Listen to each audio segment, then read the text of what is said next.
Welcome to Facilitating on Purpose. I'm your host, Beth Cougler Blom. Thanks for choosing to spend some time with me today. In this episode, I am going to go over a whole bunch of considerations around silence, how we can use silence in our sessions, and why we would use silence in our sessions as well. To contextualize the conversation at the start here, I want to just make sure that we all recognize that we're not talking about silencing people, making sure people can't say things. Of course, that's harmful. We're talking about inviting silence as part of a healthy dynamic, as part of participatory environment where both speech and verbalization and sitting in silence and doing other types of things or just using it for time to think are valid options within any kind of meeting or workshop. So this is around normalizing silence and just remembering that we can use it as a tool in our facilitation toolbox. I have the Rest deck from Tricia Hersey, and I've also read her book called Rest is Resistance, a manifesto, and I loved a quote about silence that she has in the book. Well, it's herself, I'm quoting her.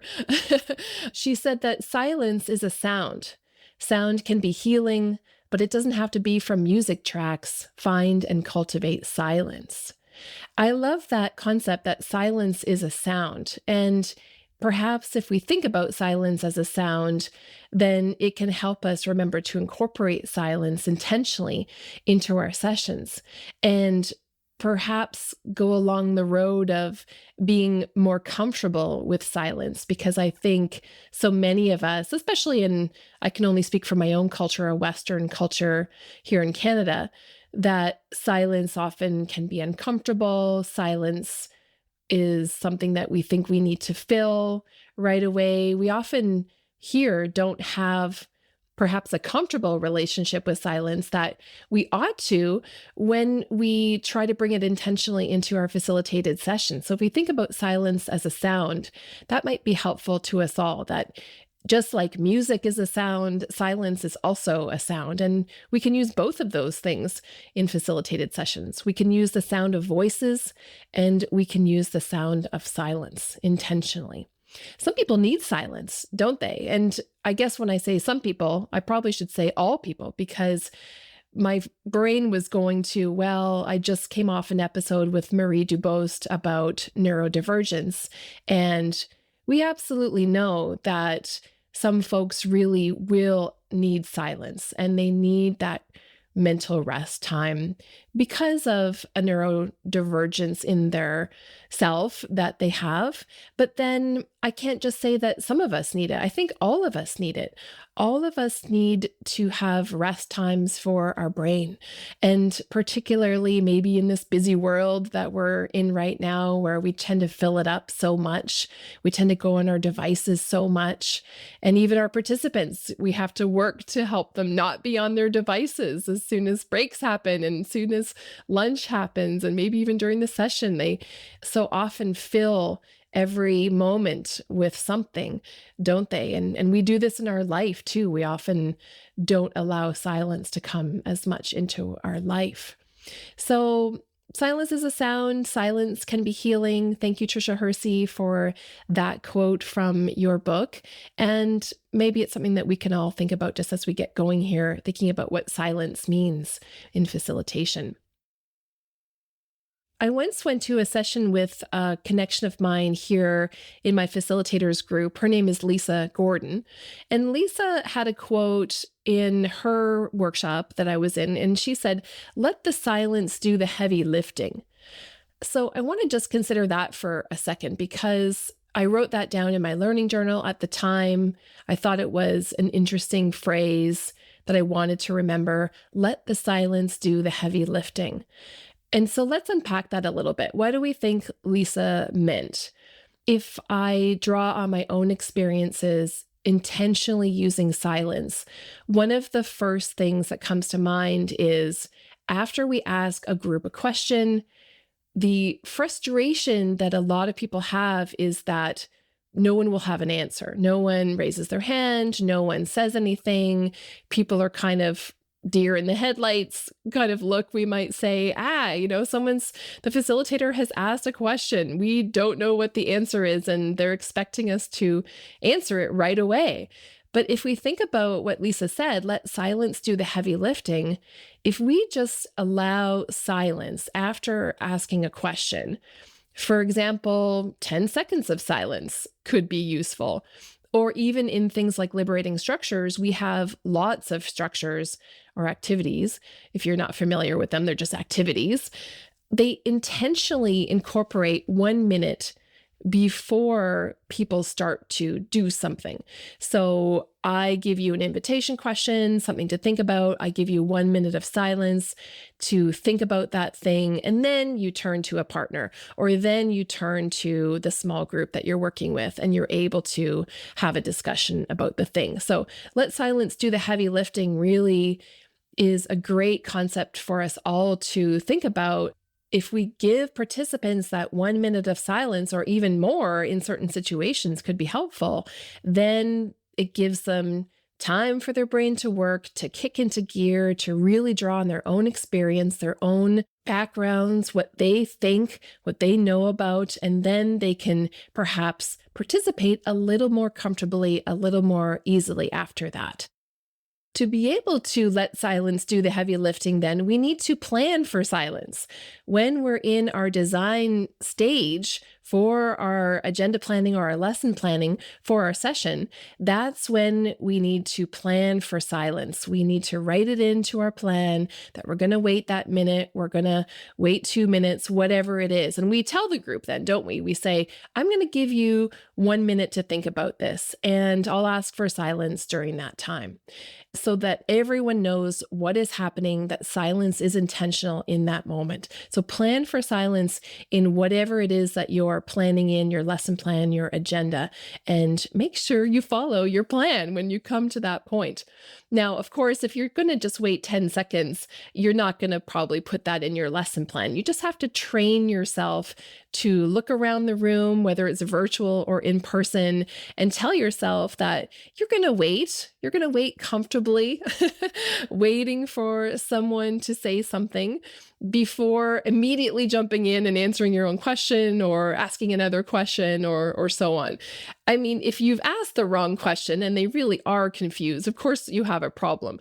And that's why you're going to plan your questions intentionally. But if you've asked a juicy, meaty question and you know they're going to have something to say in response to it, then I think you can just wait those 8 seconds, 10 seconds, whatever it is. You don't have to write that in your plan. You're just going to know that when you ask a group to do something, it takes a while for them to realize what they've been asked, what you're looking for, and then what they think, and then what they might want to say in front of the group.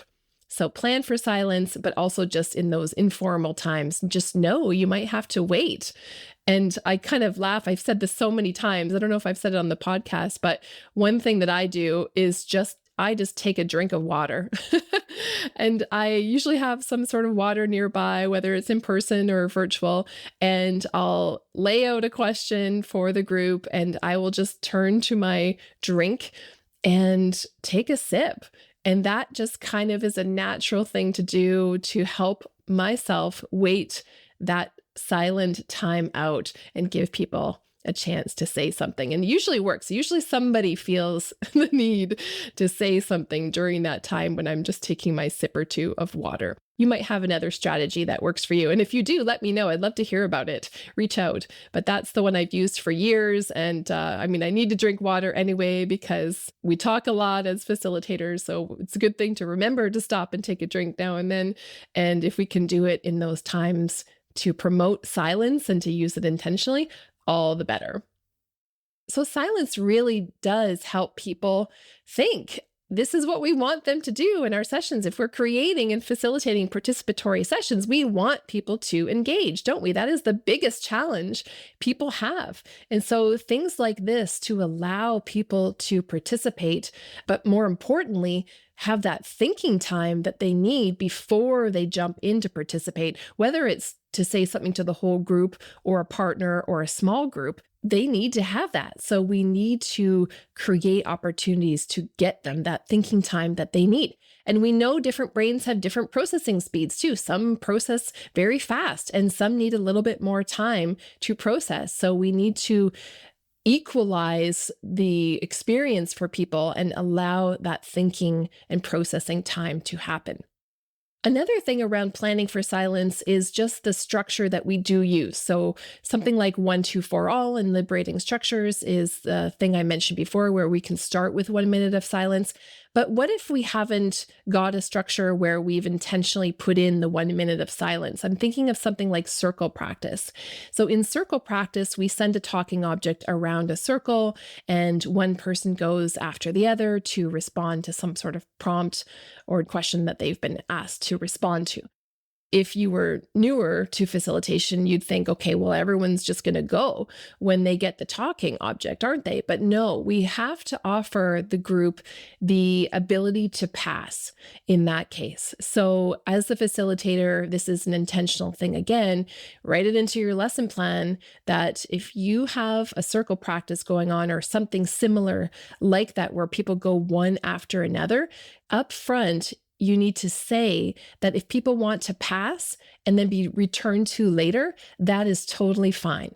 And that gives them the silence that they need, and it gives them the permission from you that they need to be able to know that passing is okay. Because otherwise, a bold person might say, I'm not ready to say something right now. Can you pass me? But another person might just be really feeling like they're being put on the spot in that case and feel like they have to say something because they maybe aren't as bold or don't have as much confidence to say what they really need in that moment.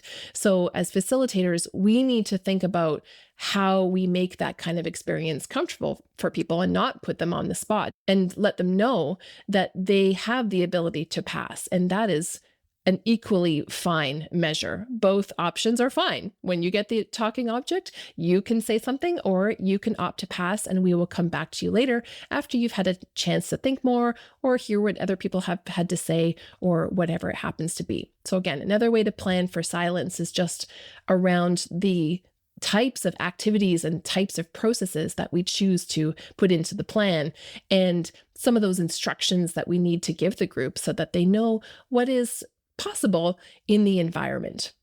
You could even put this kind of thing in your group agreements at the start of your session if you want. If you feel that you want to be really overt about the ability that the group has to pass when the time comes to them, if they want to be returned to later, you can put some sort of statement into your group agreements to say that overtly. So the group knows, hey, if I asked you to say something at this point because you're in the circle and you're coming next, you can say, I'd like to pass now and be returned to later. I hope that you aren't actually calling on people, just surprising them with inviting them into the conversation, because that is a very nerve-wracking situation for a lot of us. I think Marie also mentioned that in the last episode, that we don't really want to call on people and say, oh, Rebecca, what do you think? And she's surprised and she doesn't know that she's going to be called on. And then there's sort of a panic situation sometimes that can happen for some people. We don't want to put people in that position. So anything to do with the ability to pass or the ability to turn that kind of question around or back and say, I'm not ready to speak right now. Is it possible that you can ask someone else? You can think about how to seed these kinds of things in your group agreements. So either you can say, I will never call upon you without you having raised your hand first. So just know that that's not going to happen and you can feel comfort in that, perhaps.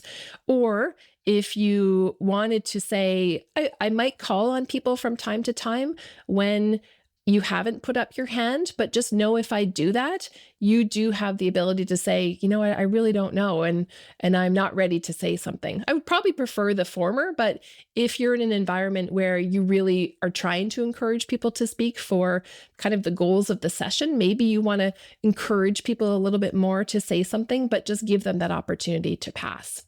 And that might help them feel a little bit more comfortable in the session. One consideration around silence is when people don't respect the silence that we've called for to happen.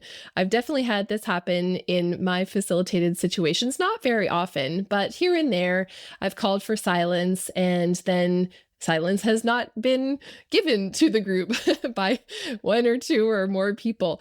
Because, of course, some folks like to verbalize out loud and they do their thinking out loud. And that's very valid, but it also has to be something that needs to be tamped down to allow space for other people to have their preferences met in those kinds of situations. So sometimes when I've said, let's have this silence, and someone starts to talk or turn to their partner and say something, I will have to interrupt and reinforce the invitation or the instruction that I've just given them and remind them that, no, we're actually really looking for silence here. And I'd appreciate that. The group would appreciate that silence is happening for everyone at this time. So that's hard. We do have to jump in sometimes and correct participants kindly and nicely, but don't let participants get away with that kind of thing because you're the one that's holding space for the group in that respect. You've intentionally thought about inviting silence, whether it's for the minute or whatever it is. And if someone transgresses that, you need to say something. Can you say it kindly? Of course you can. Even use humor if you want to, but just reinforce that what you've just given them is a bit of a rule without saying the word rule, of course, but remind them that silence will happen and you would like to ask for that again from the whole group. I don't want to throw our fellow facilitators under the bus, but I often teach people who are learning facilitation or who are facilitators themselves. And sometimes we laugh amongst ourselves, we facilitators. I think that we are often the first ones to jump in to respond to any question because, of course, we have no problem talking with groups and we love to participate and so on. So if you have a group of facilitators, then sometimes you might feel my pain.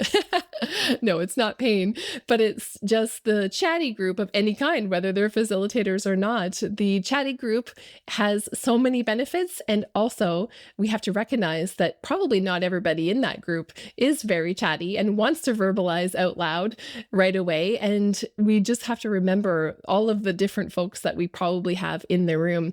And at least one person out there is going to be very, very thankful to have silence.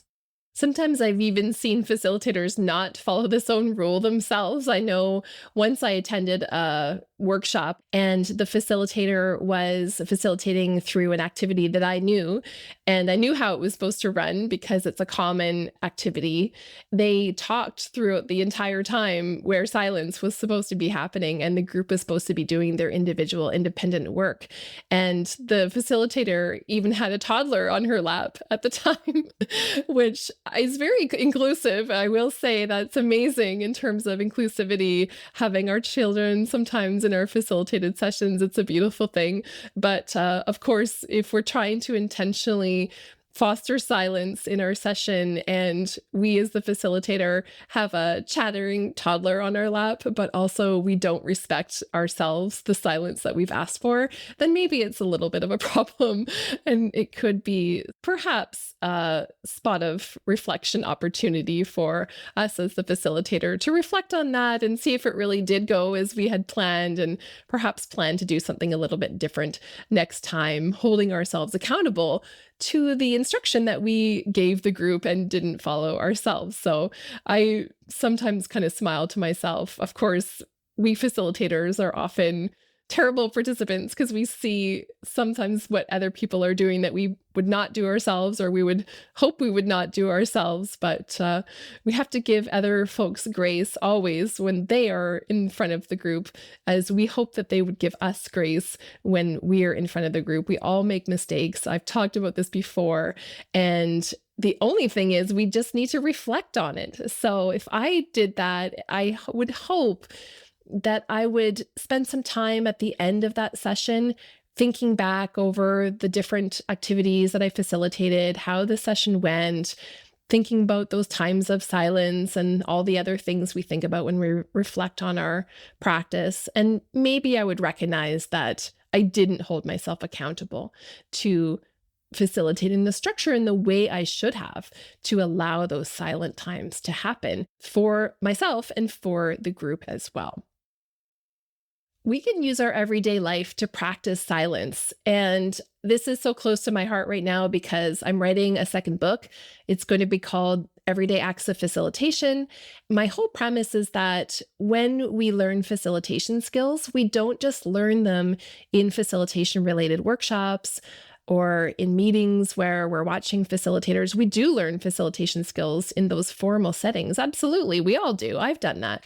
But I realized over time that the entire life I've had leading up until this point has taught me facilitation skills in so many ways. And that's what I go into in the book, where we can notice and practice and learn facilitation skills, all those micro skills of facilitation within our everyday life. And actually, silence is one of them. I didn't put it in the book, to be honest, because I thought I would talk about it here, because the book can't hold everything. But if we think about how we use silence in everyday life, maybe it's times where we're driving with our teenager in the car and we're both facing the same direction. We're looking at the road and we're having a silent time before one of us thinks of something to say.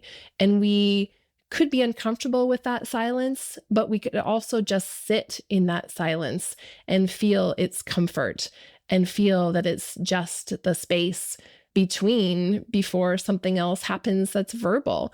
That silence is the sound, as Tricia Hersey said, and that sound of silence is okay in that moment. Maybe you've got times where you're just sitting with your partner and having a cup of coffee in the morning and you both fall silent for a little while and it still feels comfortable and it still feels fine. So just take a look around at your life and notice the times when silence is planned, perhaps, as in the car with the teenager, and you want to maybe have a little bit of planned silence before you hope that they open up to you.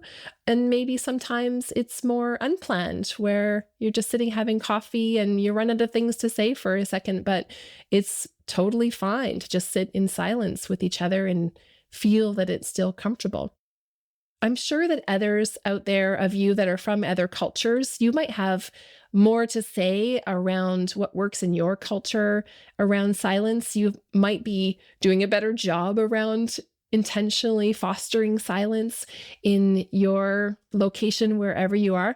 Again, I would love you to reach out to me after this episode and let me know if you have any thoughts that have come bubbling up for you based on what works in your culture, what works in your situation, and some of the struggles or not that you have around silence where you are. I only have my own experience. I'm sharing some of the things that I think about around this particular issue, but I'd love to hear from you as well. So as I start to close the episode here, I'll just go back and think about where we've come. We've talked about not silencing people. That's harmful. We've talked about inviting silence as part of a planned participatory experience where silence and verbalization are both valid options, and that we need to go back and forth between the two to be able to help people have the time to think that they need, that people do think at different speeds, and we need to equalize our spaces so that everyone has a chance to think and draw from their own experience, and everyone has a chance to participate in ways that are comfortable for them, including enacting the right to pass. We've talked about what to do when silence is challenged or interrupted, those times when we have to remind the group that we've asked for silence. And for ourselves, the times when we might have to reflect on our experience facilitating a session where we should have used silence or held silence more intentionally for ourselves and the group when we didn't, and chalk it up to a learning moment for something that we will be doing next time, hopefully a little bit better. So next time you plan for your next session, think about the times when you can intentionally build in silence and see what that does for you. See if that makes any difference to participation, to engagement in the session. I wish you luck thinking about and using silence intentionally. Thank you so much for being a part of this episode with me today. On the next episode of the podcast, I interview Tolulope Noah. Tolu has written a new book. It's called Designing and Facilitating Workshops with Intentionality. We are going to be talking about how to craft more engaging and enriching professional learning experiences based on the concepts coming out of Tolu's book. Join us then for what's sure to be a dynamic conversation. Thank you so much for listening. You can find the show notes, including transcripts for all the episodes, at facilitatingonpurpose.ca. Feel free to reach out to me about any episode to share feedback, and please do share it with a friend or a colleague who you think might enjoy it too. Thanks so much to Mary Chan for her fantastic editing support on this episode. See you next time.